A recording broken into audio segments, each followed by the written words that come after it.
Sweden's Anton Jonsson debuted with a top 64 finish at Pro Tour Tokyo in 2001, and he returned to the Pro Tour a year later. Certainly I played him in the quarterfinals of Pro Tour New Orleans. Just Anton's a very, good-natured player, very thoughtful about the game. He quickly became a Pro Tour fixture with 2 top 8s that season.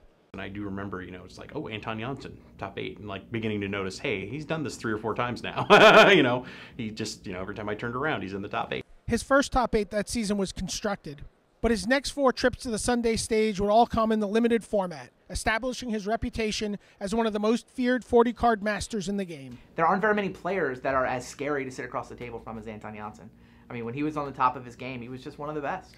Mastery he has shared with readers and viewers at home through his wildly popular drafting columns and videos. And you have to have a really deep understanding of something to, break it down as elegantly and as straightforwardly as he does in his columns. And I think that's just one of a kind. I mean, it's very, very, very difficult to do that.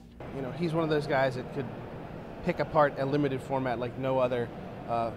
Very meticulous. And I'm glad that he's doing stuff like that now on the website to kind of pass his knowledge on to everybody else. In the middle of the last decade, as equipment was introduced into the drafting equation, Anton was one of 3 players, along with Mike Turian and Nikolai Herzog, to put up back-to-back top 8 finishes in 2 limited Mirrodin Pro Tours.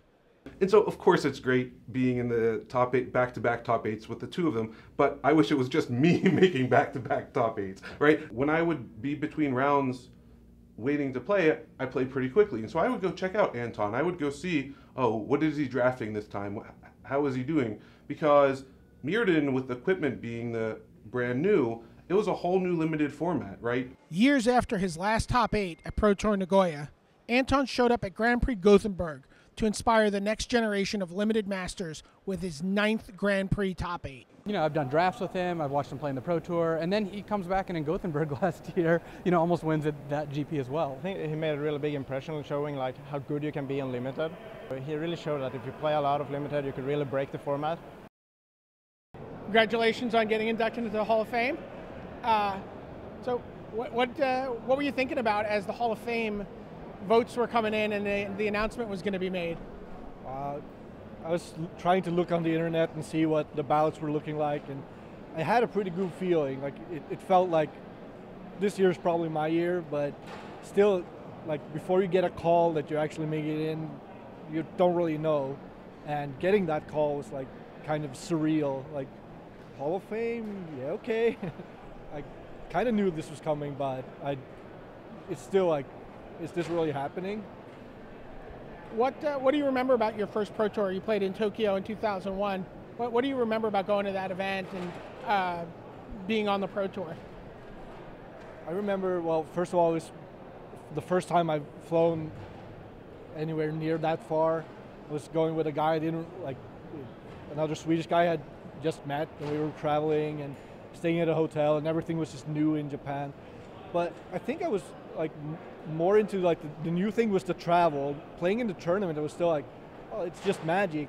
It's the same as any other tournament. I was playing, and it's weird. I had been playing for Grand Prix and stuff like that, so it was just another tournament, and still obviously a lot of fun to play, and actually playing for that kind of money was new. So of all your experience on the Pro Tour, going to Grand Prix, what's your favorite memory from that span of time where you're racking up 5 top 8s and doing so well? I guess I'd have to say the finals, making the finals in Nagoya. I like that. Basically my last big result, that you could say. It was just a culmination of doing so well for a long time and just being there and playing. Every time I played in the top 8, it's just the most fun I've ever had.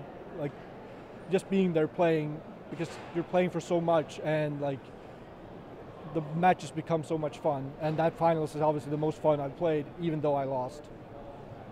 Show us your hardware.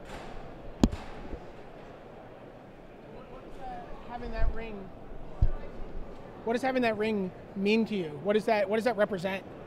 It represents that the other people playing Magic and the judges and people like you really appreciate what I've done in Magic. That's pretty much it. that people enjoyed watching me play and enjoyed being around me. And I think that's like from this group of people, that's the highest honor you can get. Excellent. Well, good luck. Good luck at Worlds this weekend, and look forward to seeing some more top 8s from you. Thank you. Thank you.